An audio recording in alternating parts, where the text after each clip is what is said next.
wake me when you need me. The last time that we saw Master Chief was at the end of Halo 3, the legendary end of Halo 3. And at that point, he was in cryosleep with Cortana, floating over a mysterious planet in essentially the wreckage of the Forward Unto Dawn. And so when Halo 4 starts, it is after the events of Halo 3, but it's about 5 years after he goes into cryosleep. John! I'm here. I think one of the amazing things about working on an IP like Halo and a universe like Halo is not unlike the Star Trek universe, there's so many stories that we can tell. And so we've explored a whole set of stories through different games and other mediums. But there's still a lot of stories that we want to tell. And when we kind of think about the next 10 years for Halo, we think about what are those stories we want to tell, and then where is the right place to tell them. And in some cases it will be a game, in some places it may be a book, but there's plenty of stories left to explore. We really look at Halo 4 as sort of a seed and a foundation for kind of a decade of storytelling, and so we kind of think of it as the start of a saga, because there may be different ways we want to tell some of that story. Certainly in a set of games, and we have an arc that's already defined that goes well beyond Halo 4. And that arc will change naturally and organically, but we definitely have stakes we're already putting in the ground for where we want the universe to go. Master Chief is clearly a iconic hero already, so our intention with where we take Master Chief isn't to change who it is, or who he is, but there's definitely facets of his character which we understand through other fiction that we feel would really deepen the game experience itself. So he will still be very stoic, he will not talk a lot, nor will he cry.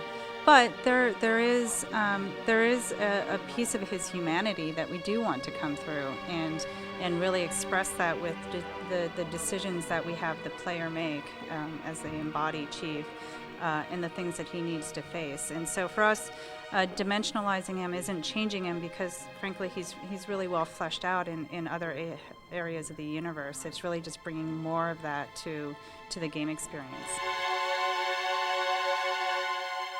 Part of our storytelling goal with Halo 4 is to also serve as a bridge with campaign and multiplayer, and that's less about having, a very direct, continuous story, and more about having a narrative that can extend, and making sure that everything you're doing in the game, whether it's in multiplayer or campaign, is sort of contextualized in that world, so that the things you do in multiplayer feel like they have a meaning and they have a place in the universe, because they are part of a larger narrative.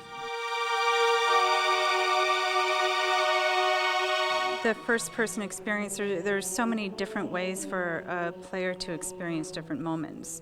And even within the context of what's been done in Halo before, and that first-person perspective, there's a lot we can do with what the player sees and what the player hears, and sort of that sensory experience that we really want to amplify, and really, again, getting to a deeper sense of immersion into not just the story that's happening, but also the world that you're in.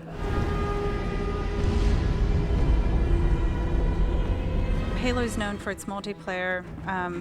Innovation in multiplayer is also a legacy of the franchise, so that's something we absolutely want to continue. And I think we look at innovation at all different levels of the multiplayer experience, within the, sort of some of the moment-to-moment gameplay, within, like in between gameplay loops, and then really at a sort of higher conceptual level. So those are all areas we're sort of attacking, and we're definitely excited to be talking more about that soon.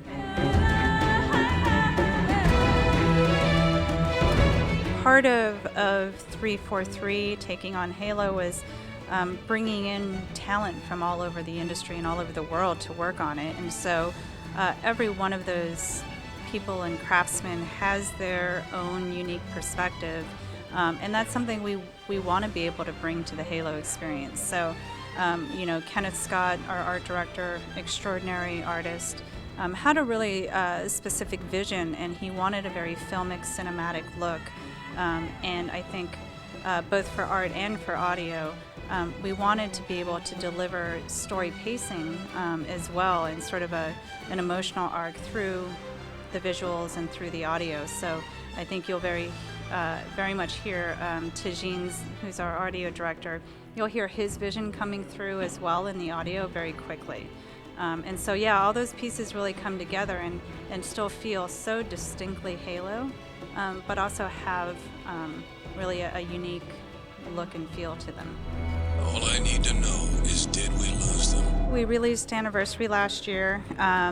It was a different part of 343 who was focused on Anniversary, because we were definitely, at that time, as well, heads down on Halo 4. And it is built on some different technology, but we definitely learned a lot from that experience. I mean, part of it was sort of a validation of some of the things we felt about Halo 1, and also about Master Chief. I think for a lot of us, and I include myself, Halo 1 was my favorite Halo experience. I just have such distinct memories of how it felt the first time I went into Halo, and I think a lot of us sort of harken back to that feeling as something we want to be able to capture for Halo 4, not just for new players coming in, but for players who have played all of the Halos.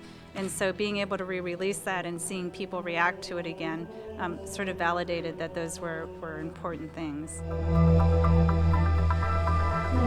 We just were able to share a little bit today and show some of the game, which has been incredibly gratifying because people have been working so hard. And so to finally be able to show some of it feels great.